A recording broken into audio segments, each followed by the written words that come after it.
Guess that'll do it. That'll do it, man. Doing it. We are doing it. Yes, we are live here with Xceleration Fitness Podcast number 2 for 2018. And today we have a very, very special guest. He's going to introduce himself because I can't do him justice. But first, we got John Pat. John, how's the week? It's great, man. How's your week? The week's freaking phenomenal, man. Phenomenal. Awesome week. We sold out the challenge in 3 hours this past week.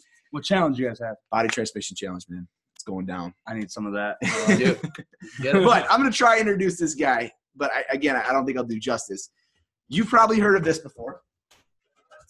Flannel mouth. I'll get it right there. Blake's Hard Cider. So this is Andrew Blake. Andrew and I grew up together in Armada, Michigan. Andrew, since then, went to Michigan State, and I'll never forget it. I don't know if you remember this. I tell people the story all the time. I'm at Michigan State. We're by the bus station. It's like a nice day out. I run into Andrew, like, hey, how you doing, blah, blah, blah. And I'm like, so I don't know how we got on this topic, but you're like, what are you going to do when you graduate? And I asked you that. And you're like, I don't know, man. I think I'm going to try some hard cider stuff and, see how it goes. So, boom. Yeah. 2 years later, in every single store, I'm seeing Blake's Hard Cider. It's phenomenal. Man, it's been wild. And one time I'll remember is you were doing, I think, your wrestling photos, and you had this really sweet-looking, cream color suit on. I don't know if you remember that. Yeah. And I remember looking at it, I was like, damn, that's a nice suit. I still have that suit. Yeah, but the hard cider thing's been going good, man. We're in 17 states. Actually, we're in 15, soon to be 17 at the end of February. So lots of travel. But things are good. I think we're the 8th largest craft hard cider company in the country right now. Really? Yeah. So and how old are you guys? Just the cider then? Yeah, just the cider part of it. The family farm's been around since 1946. But the hard cider part, we started, my dad, my cousin, my uncle, and myself, started in 2013. Okay, wow. So it's been kind of a quick evolution. Been a wild ride, a lot of travel. So that's why I'm here I got engaged this past year. Wow. And looking to get my ass back in shape. I've been drinking probably one too many of these flannel mouths. And man, excited to come check out your spot. I've been following what you guys have been doing, and the place is awesome. Yes. And we're pumped to get him back in shape. Yeah, we're gonna give it a go. I ran a marathon, and I this past October. And I had a goal of 4 hours, ended up 4.5, which is that's kind of old man. That's still a marathon. That's all right. Yeah. People can. Yeah, but what I realized is diets, basically 80% of it, because I ran a marathon and I just ate shit all the time. It's I'm running, pizza, beer, whatever. It doesn't work that way. At least when you're looking down the barrel of 30. And then when you were done, you're like, okay, I need something else. Yeah, exactly. That's why I gave you a call. Yes. So you gave me a call. We got him in, and now it's going down. But for this podcast, guys, and all the podcasts we do, we're going to ask Andrew some simple questions and see his response. So question number 1. What is the book or book you've given most as a gift, and why? Or what are one of the books that you highly recommend?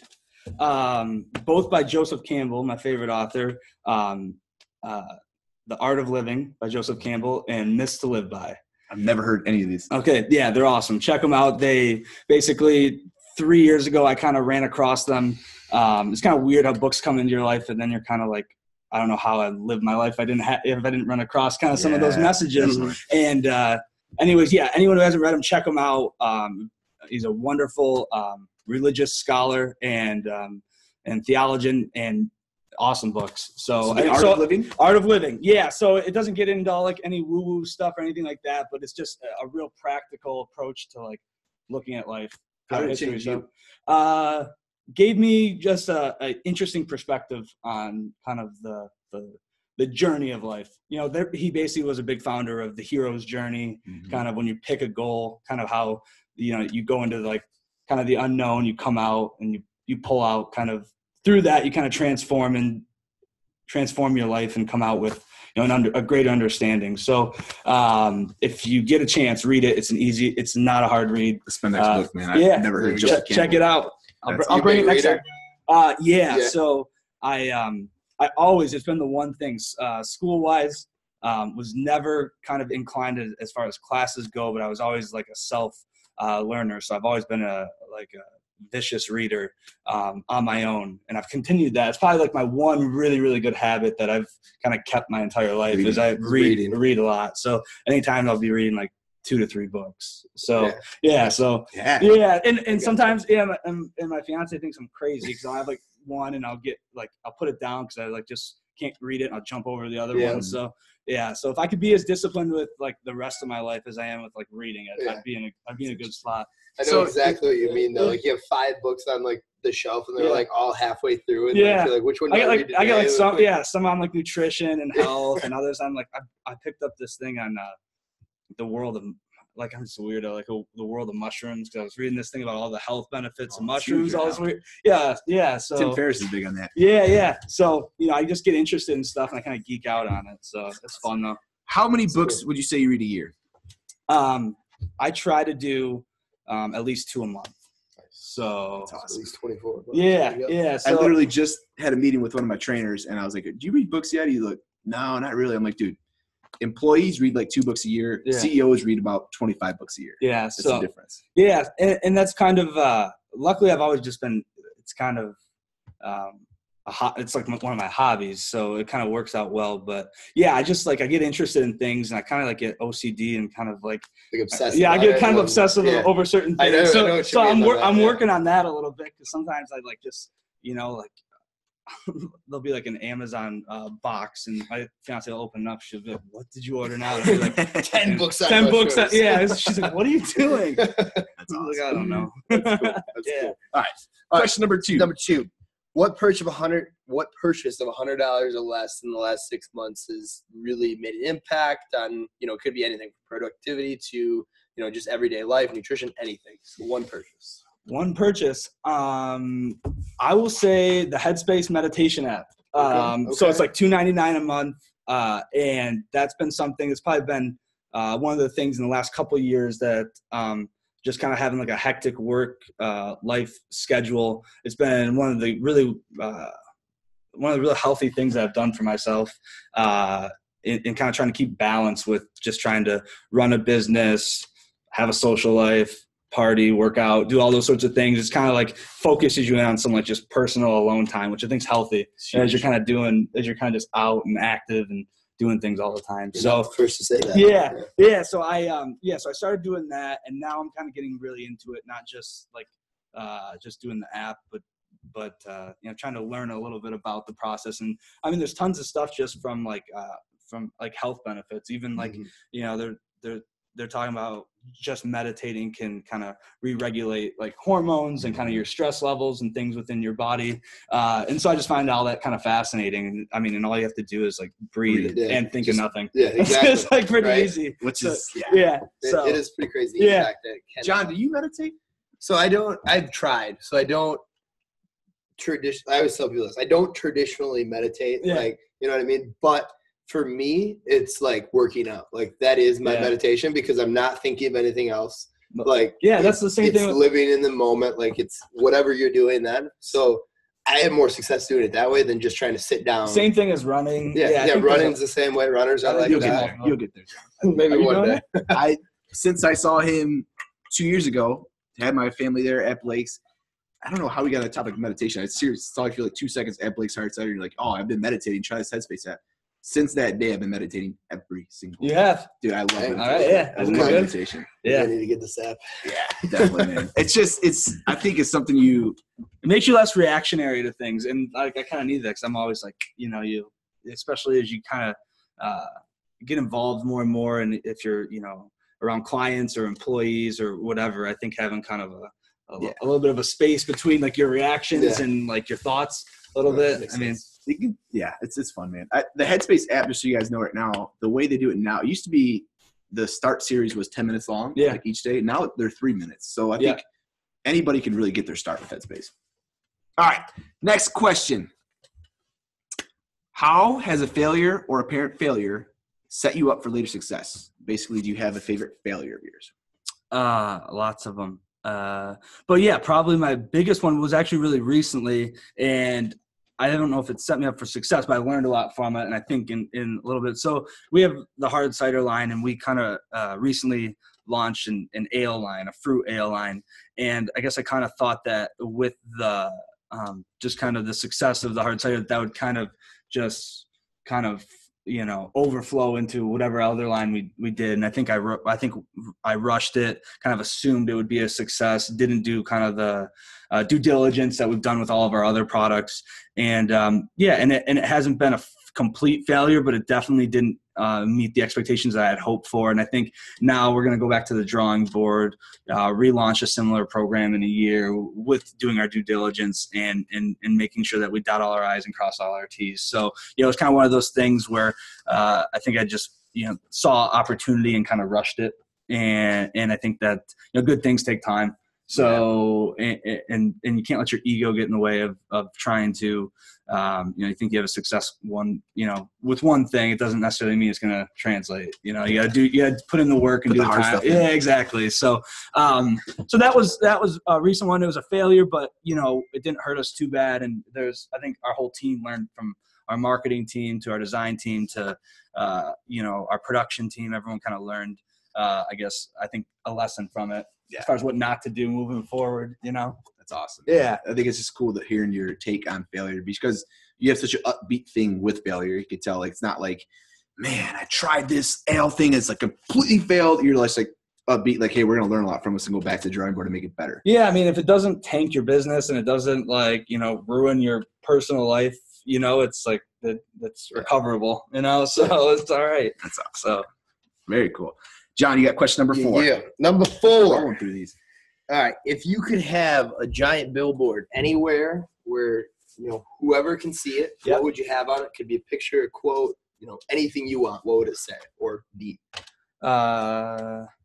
Drink more cider. But no, no, but honestly, I think that if it was just one word, it would be, it'd probably be sacrifice, because I think that there are so many people who want to do a lot of really, really amazing things. And I think their hearts are all in the right place. But I think that's ultimately probably one of the greatest human inventions is sacrifice. It's kind of what separates us from animals. If you're willing to delay some pleasure now for a larger reward later, I think you have to be able to do that. And I know that's something that fitness people are really good at, right? Because you're willing to not eat that Jets pizza, which is my favorite food. But you're not willing to eat that Jets pizza because you want to make sure you're staying in shape and reaching your fitness goals. You're going to do that workout. So I see a lot of correlation to the sacrifice part of it in your guys' world.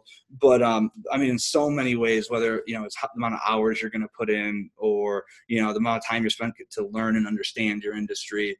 And what you're going to sacrifice currently, even if it's unfortunately having fun with friends, or unfortunately even and I think it's important to balance this, and not spending as much time with your family as you'd want to. But I think you have to, if you want something big and bold, I think you have to sacrifice for it. So that's one thing that I've been pretty I've tried to discipline myself to make sure that that's kind of just what it takes. And you just kind of get in a mindset that that's what it is. So what are ways you get in that mindset? For instance, you have a fiance now. Yeah. How does that, and there's probably a lot of times where you're traveling, not some of the time. I think just being really honest and just, at least, being honest with what your goals are and where you want to be. And, the people that support you will be along for that ride a little bit. And I think it's, it struggles because you try not to be selfish and you don't want to be selfish. But, I think at a certain time, if you're honest, then it's not really selfish because everyone knows kind of where you're at. So I try to get in that mindset, and I just kind of overarching, kind of growing up on a farm, and my dad and uncle were just extremely hard workers. And so I just kind of saw that they didn't talk about it much. They didn't do it. They constantly just did it. So you just kind of put yourself in that mindset a little bit. So, and I think the people around, my mom was always real supportive of my dad, and it was just kind of a thing that just kind of became part of what your normal is. Everyone has a different normal, right? Mm-hmm. So just, you kind of change what that normal is, and then you adapt a little bit, I think. I think I was in 7th grade, and the whole town of Armada used to go to Gulf Shores, Alabama for spring break. All right. And I'll never forget this. I remember being just watching this happen, damn. So we're in Gulf Shores, Alabama, and it's the best place to be as a kid. You don't want to be anywhere else. There's beach, there's girls, everything. We're playing basketball every day, having fun. And I remember all of a sudden I'm with Joey Zeppelin, and you guys had to leave, I think, 2 days early because something happened at the farm. Yeah. And I remember Mr. Zeppelin and everyone telling me yeah, they're just going. Everyone just accepted it. I think your mom was yeah, we're packing up, we're going. that I would have cried my eyes out. Like, no, we're leaving, but everyone's just like on the same page. Just got to do it. So talking about sacrifice, I mean, that's it's just kind of part. It's just kind of part of it. And Gulf Shores, man, that was a good time. Talk all day about that one. Awesome. Water balloons off the top of. Oh my gosh. Yes. And jellyfish. Yeah. All right. What is one of the best or most worthwhile investments you've ever made? Could be an investment in money, time, energy. I don't really do the financial investment thing well yet, although I'm trying to learn that a little bit more personally. But I got lucky with Bitcoin. I bought a Bitcoin at I bought a Bitcoin really early, like 2 years ago. One, and it was just one. But just one Bitcoin. But what'd you buy it for? What's that? I think it was like $800. $800, and now it's worth. Yeah, I sold it when it was up to like when it kind of hit its peak. So I got lucky there. God, but I can't wrap my head. You're the only person I've ever met that's actually bought I bought one. I bought one Bitcoin. Just one. Yeah, just one. And so I got super lucky with that, mostly because I have smart friends who are into that, and they kind of were like, hey, you should do this. When did you buy it?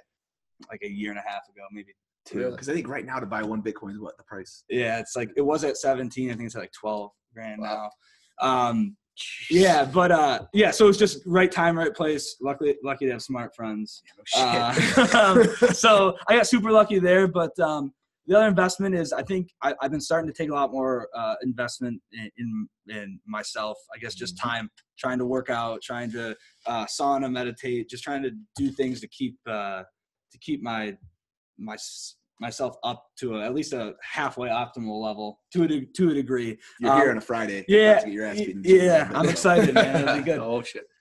So got to talk about that a little bit though, because like I know a lot of people watching this, listening to this are, they are very busy with their business and whatever they do. Like, how do you find that like, eating healthier, working out more, does that affect your productivity in a positive way? Or so I get into like I'm kind of like I think we talked about earlier, a little bit of obsessive to a degree, at least when it comes to work and things like that. So I always so basically my trying to balance that is trying to like get away from work a little bit. So but I do notice when I do that and I spend more time, genuinely happier, which is awesome. Have more energy when I wake up. Like I can tell when I'm just like when I'm not working out, not doing any of these other things, or taking time, I'll work a ton. I'll run myself into the ground. I'll notice myself. I'll wake up late. I'll wake up tired, and you just you're not in that. And you generally just get, I think, a little bit more, or at least I do, a little bit more of a negative perspective on everything that you're doing.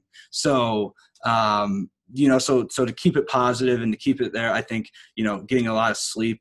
That's one thing I've been like, I've always had an easy time sleep, but I never really realized the importance of it. So like, making sure you get enough sleep, make sure that you actually eat halfway healthy. I've been doing the whole not eating till noon thing recently, which I've been liking. But I definitely noticed just a general better sense of well-being when I do those things. And, as you get older, I think when you're younger, you can kind of like, it doesn't matter as much and you can kind of like block that out, or it doesn't matter. Maybe you're just so young and I don't know, full of energy. Yeah. It just doesn't matter. But as you get older, like it does affect you, and, then it affects your work and your relationships. And so it's become more and more of an important part of my life to kind of try to keep some sort of balance with everything that goes on. Yeah. I mean, that's remarkable to hear, because I cannot imagine how busy. I mean, you could work 24 hours a day if you want with this Blake's Hard Cider and how much you guys got going on, but it's like at a certain point, you're never going to get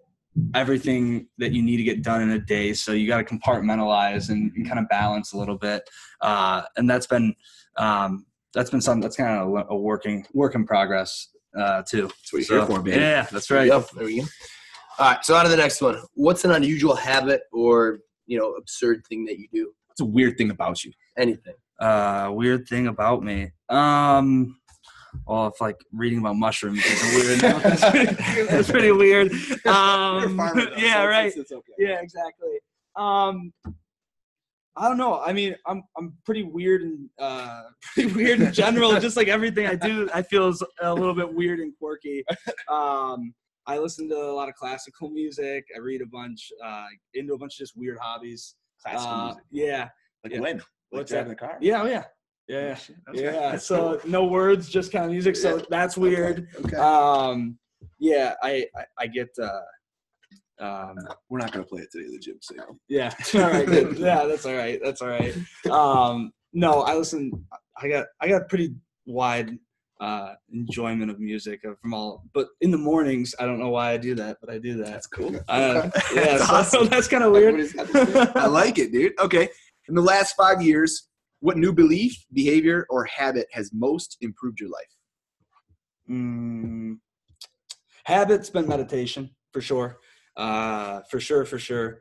And yeah, and I think I've been kind of coming to a belief a little bit that you can't necessarily like force where your life is going to take you. And I think when you do, it causes a lot of stress and anxiety. But best thing to do is this is like a slow revelation over the last like 2 years of kind of like hitting a wall on some things, is that you just got to keep your vehicle. You're just in a vehicle going to a destination that you're not sure where that's taking. You just got to keep your vehicle like tuned up and in good shape. And then you'll be able to get there in the quickest, best, most efficient way possible. And so I think that's kind of what I've been trying to like, and I know it's kind of counter to what I don't know, like you definitely want to have a goal and you want to have, I'm not saying that, but I think that to understand that goal might not be where you end up, and then that has to be okay. And it might be even better than where you hear a lot of people, some people that I really admire, they're like,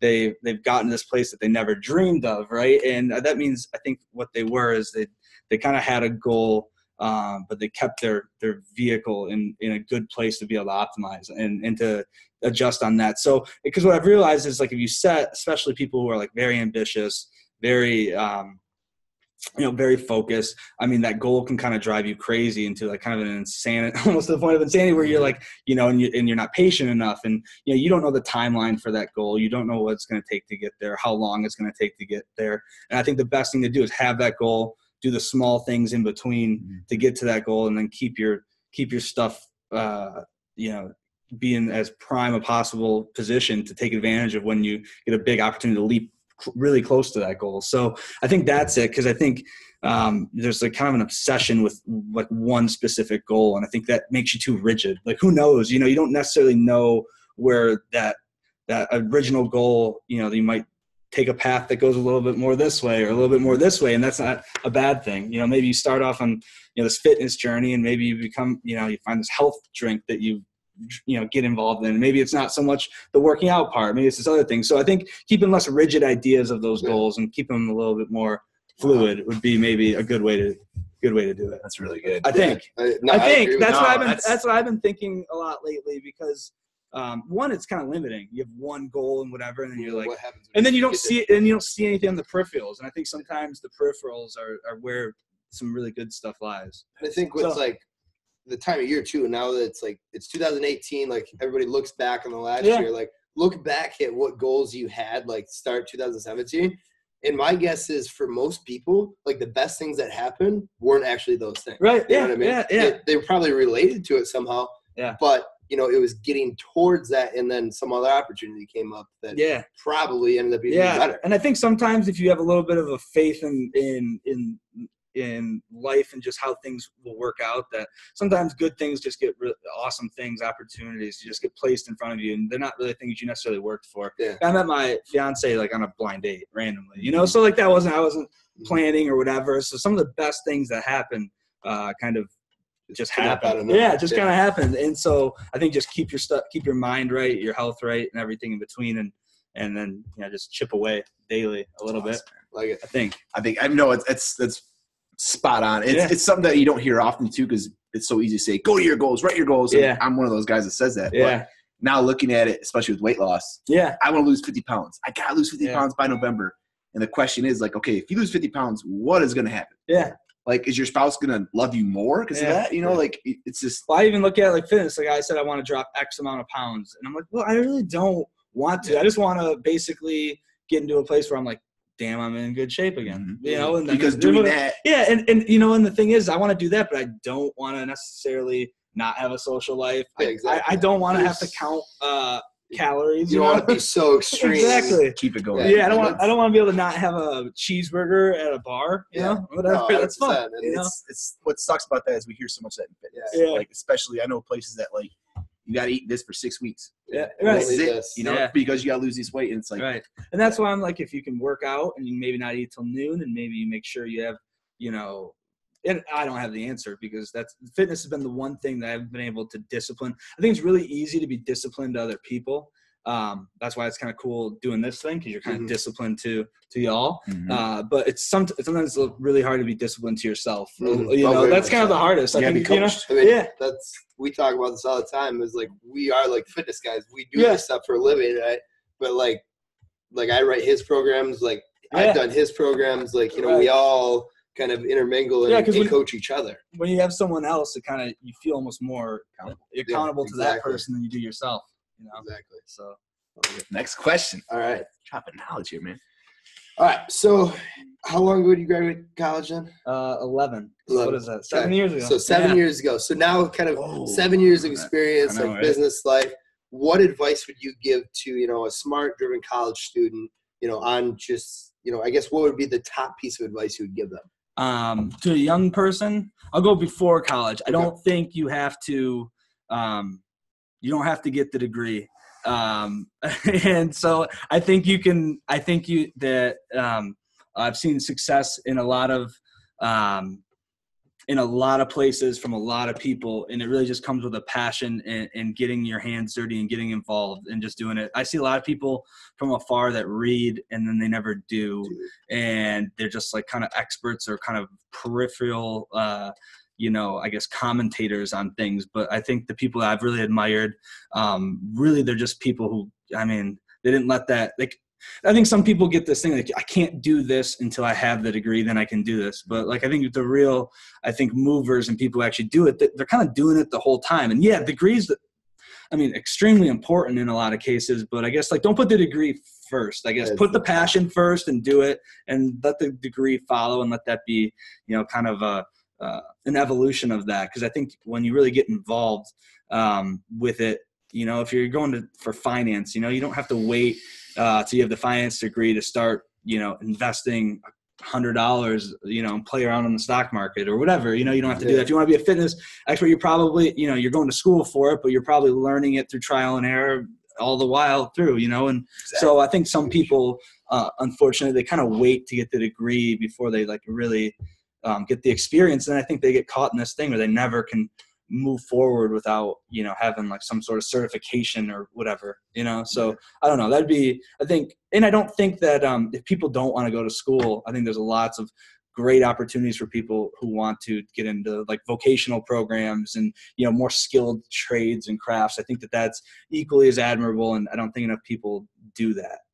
Anyway, so I don't think that the university necessarily is the end all be all for all people. I think people should feel okay about that. There's it's not like it's a black flag, you know, I didn't go. So I hope my wife is watching this right now, because we have this topic all the time with my boys. With the boys? Yeah. So you got some time on that. I mean, by then, who knows? Yeah, right. You know, I honestly, exactly. Like 17 years from now, I really wonder what the college landscape will be like. I think it'll be a lot different. I think there'll be a lot of people are able now with technology to be a little bit self-educators, and not that that's always the best thing. You definitely want some guidance. You want kind of that student teacher mentor mentality. But I think there's going to be it's going to be a whole different deal, you know? And I think the one thing I think with colleges right now is like a lot of times the academic and the academia in college is like 10 years behind the actual newest and up to date actual deal. I know that's like a thing in like med schools now. You know, they're teaching stuff, and there's studies within the last 10 years that are different from what they're teaching. And, you know, so I think that's good to know. Yeah, I think that technology is going to change a lot of that. So I don't know what that looks like, but I think it's going to be good for people. I think access to information and knowledge is going to make everyone generally a little bit, you know, more capable. And if I followed the stuff I learned in college about weight loss and nutrition, I wouldn't have one weight loss client because straight up. That's, I mean, I think we can let me pause myself, because I don't want Michigan State to look bad, because I would say in my classes, like in the curriculum, that kind of stuff, I didn't learn too much. I don't remember that much. But the hands-on from Michigan State, from Coach Ken Manny, Mike Vorkovich, those guys where they put me in the trenches and said, just that's fucking doing. learn. Yeah. That's exactly what you're saying. That's doing. That's the internships. That's the going out and trying these things. Right. Whatever you're learning, applying them. Yeah, and what was that whole thing even like with diet? Wasn't it like the whole you couldn't have fats, you know? Everything was low fat. And now isn't that like – it still exists today. Well, people come in all the time and they're like, well, I can't eat fat. Like, it's going to make me fat. I'm drinking how it works. I drink almond milk because it's a lot less fat. Yeah. Right. Yeah. You know, right. So that's like a whole, you know. Yeah. So it's exactly the same. All right. On this topic, here's the next question. Anyways. What are bad recommendations you hear in your profession? Or area of expertise? Drinking anything but Blake's. Yeah. Right. Bad recommendations. That's a good one that I hear in my just in business in general. Yeah, I guess you could use this business. Let me think on that one. We'll come back to this number. Yeah, what's the next one? In the last 5 years, what have you become better at saying no to? I've been better at saying no to kind of, I guess, social things. Like when I first got out of college, I was like yes to everything. Every trip, every party, everything. I would say yes to. Yeah, exactly. And I think that like when you do that, it's like there's just none of that personal time or that taking time for yourself. So like that investment in myself has made me. I've said no to a lot more recently. So you know, I would like to say I could say no to like Jets pizza like every Sunday football day, but we're gonna control that. We're gonna work on that. But yeah, I'm working on that. But yeah, I mean the social thing, which I really enjoy, but you know, I think at a certain time you burn yourself out, and you know, you got to kind of keep it between the lines a little bit. You know, you run yourself ragged a little bit. It's my wife. I gotta take this. Hey, Sam. Hey, you're on the podcast right now. You called in. Hi, Sam. It's our first call-in guest. Hello? Hey.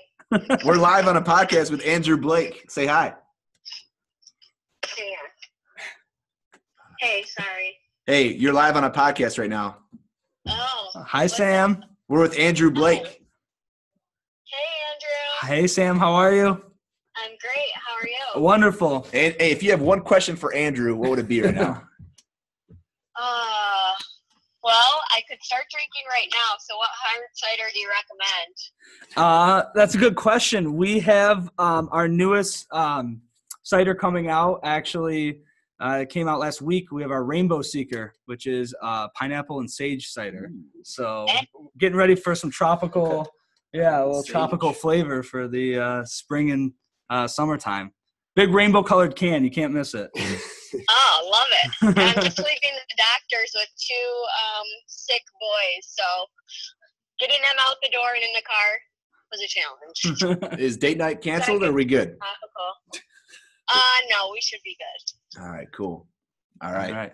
Well, bye, Bye. Sam. Bye. Good luck with the kiddos. Sam. Love you. Love you too. Bye. Okay, back to Two sick kids, huh? Yeah. Another day, man. Another day. Yeah.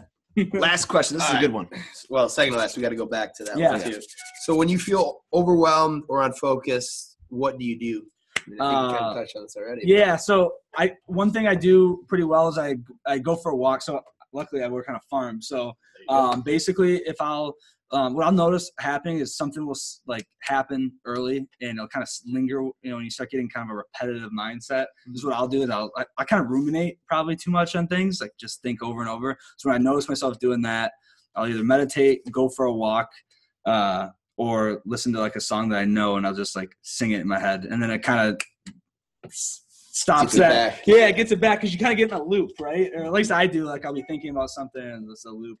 And if it's not a good thing, it's like, probably shouldn't put you in a bad spot. Yeah, right. Exactly. So, and there's things to do, you know, so working to be a little bit more present. But what was the question that I didn't do? So what are bad or recommendations or advice, you know, in your profession and business in general, career, whatever? Okay, actually, that you have to know what you're doing to do something. Okay. Yeah, I don't think you actually have to. I think if you jump in. So I look at like the hard cider thing. As much as I would like to tell the story that I was really good at it, and when we even started Blake's, the products we originally came out with were the best ever. That wasn't the case. It's been an evolution. I'd say now our products are the best, but when they started off, I mean, there was, every other company out there was making better products than us, probably. I mean, it was just myself and my buddy Casey Beeman, and we were just making stuff in my grandpa's garage, and then we kind of transferred over to this little production facility, and they were good, but they weren't nearly the level we're at now. So you don't have to basically. I think sometimes that model of perfection before you release or something. I'm much more of a believer in the work in progress model of things, especially if you're starting small. It's a different thing if you're, I don't know, you have all this capital and you're just going to launch this huge gym right off the bat and everything has to be perfect because you have that much invested in it. But when you're the one beautiful thing I think about doing a startup, starting from the ground up, starting, your own personal business, especially if it's small, is like you don't have to be perfect. As long as you just keep making the improvements along the way, you eventually get there. And I think that is, I don't know if people necessarily say that everything has to be perfect when you launch, but I think a lot of people have that mindset that like you can't jump into something until you really understand it and really become really become a master of it. That being said, I think that one of the big things that people need to realize is like you have to do the small things to get to the big things. And I think that's the other thing too, is like people will want to have this amazing, magnificent empire of a business, but I mean, they can't clean their offices and they can't clean their, their desks and things are a mess and whatever. So I think that if you don't do those things, like how are you ever gonna, run this huge whatever? I mean, you can't, run your small thing, so I think it has to come in stages too. And that's kind of like the, the earning it part, and I think that people, aren't humble enough to realize that might be the case, of why they're not getting past their, where they're previously at, because if, it'll implode if you don't do the small things along the way. So because it's really easy to always think of the big things and the big grandiose things. But I think if people have one thing I think meditation helps with is you get more of a removed view where you're not just so in your goals and these big things and you kind of step back and, there's all these other things that need to happen along the way. You don't go from here to there necessarily, that's very, very rare. Can happen, but it's rare, I'm learning a lot from this podcast. That's my thought. This is good. So, but one of the common thing I'm hearing though is like, I'm reading Tribe of Mentors by Tim Ferriss, which is like world-renowned artist. I mean, just big people, but also a lot of what you said is similar to what I hear from my mentor, Rob Farrell. Yeah. And he built SVS, which is one of the biggest eyeglass companies in the West. And he's always talking about tiny little steps. You got to break it down in tiny little steps. But if you don't take these steps, So right now the thing I'm dealing with is we're starting to add a lot more people, a lot more admin people. And one thing I can't figure out is how to keep our offices clean and everyone's workspace. So like you go into like, Quicken Loans or whatever, and you notice everyone's office is like dialed in and like everyone has the respect for the job, or maybe it's just the elevation of what's expected at that place of work where it's like, it's tidy, neat, organized, there's systems, and ours is, I kind of like it a little bit, but it's a little chaotic, messy and whatever. And that's great. But, trying to figure out how to kind of ingrain that in the culture where, everyone kind of takes ownership of their own space and that sort of thing. And that's like a weird little thing. And I don't even know what that really means for the business, if it helps, hurts or whatever, but it's just something I've noticed that it's like, you see these other businesses that are evolved much further than where ours is. And like, these things aren't happening. So how did those things not happen? What's different there than at our place? So those are some of the things that I kind of look at. Let me back up a couple of steps. You said that this right here was started in your what garage? Whose garage? My grandpa's garage. You guys were just experimenting. Me and Casey were. How old were you? We were seniors in college. So 22. So did you 22 ever, years old. Yeah. Like, did you guys have any experience? Like, anyone in your family have experience like brewing anything? Did you think this would happen? No, didn't think this would happen. I thought it would happen. I didn't think it would happen to this level. But yeah, honestly, how we learned was YouTube. Yeah. and we went to some people in the state that were making it, and we were like, let us work a day with you. Yeah. And so we worked a day, and we're like, for free? Yeah, for free. And then we were just like, this is amazing. And we were just like, hey, and then we were kind of came back, and we're like, it's not that hard. Really. Really. Actually, like, we can definitely do this. And then you just kind of jump in and and then, we kind of had the expectation we wanted it to be really good, but we knew that we'd evolve on it. So it didn't have to be absolutely perfect. And, you just kind of evolve it from there. So that's not a lesson for anyone out there, like, who's got a dream. I mean, he started in his garage. He went and worked for free just to see how it was done. YouTube did, which anybody can do. Yeah. But I mean, that's what you do. Yeah. Reach out to people, man. People will be willing to share experience. And I mean, multiple times in business, it's amazing. You can learn. One cool thing about humans, you don't have to go through all the pains that all the people previous to us had. You can kind of take a few leaps and some jumps and learn from people. And people, in my experience, are pretty willing to be like, don't do that. I spent 2 years messing around. Everyone loves with this. Yeah, exactly. Yeah. So I think people really do want to help and want to give insight. And if you're willing to ask questions and be humble and try to learn, I think that there's a wealth of knowledge from just people who are ready and willing to give it. So and I think for, most people too, like, they don't get those questions a lot. Yeah. Like, because people are scared to ask them. So like, they're like, I want to help. Like, you know what I mean? Yeah. Don't be afraid to ask. You're like, how did you do this? What's the worst that can happen? They say, I don't have time for this right now. See it. Like, that's the worst that can happen. Yeah. And that doesn't happen. Yeah. It doesn't happen. Yeah. Right. This guy came to me as an intern and he goes, I'm like, is this for a degree? Is this for something? He goes, no, I just want the experience. He had 2 jobs, college kid. Like, and I was like, you're hired on the spot. Like, boom, let's go. You know what I mean? So I didn't hire him on the spot. He had to work for it, like 6 months interning, but it was like, I knew I want this guy here. Yeah. Right. Another guy reached out to me from like Ohio. He drove 4 hours up here this summer just to shadow me for a day. For like 4 hours. He's like, dude, I didn't think you'd answer. I'm like, of course I'd answer. Yeah, come on. He hasn't been back because I did a track workout with him. And it's probably going to be me today. But never coming back. So, no, man, it was good. Thank you for having me on. No, Andrew, so where can people find you? Besides in every single. Yeah, Meijer, Kroger, most of your Targets, most bars will carry it. If you're in the Midwest or any of our 17 states, just type in your zip code on our Cider finder at blakeshardcider.com, and it'll tell you all the spots closest to where you're at and where you can find us. Awesome. Boom. And Xceleration Fitness members, next Monday we're going to do shotguns before our sprints of this stuff just to support Andrew. Well, thanks for having me on, guys. Instagram, Facebook. Appreciate it. Yeah. Andrew, I'll put it in the show notes. Yeah, but if you Andrew Paul Blake and Blake AN89 on Instagram. So this is Xceleration Fitness Podcast number 2 for 2018, guys. Tune back in next week. We have our next special guest. Cool. Thanks, guys. Chase, see you.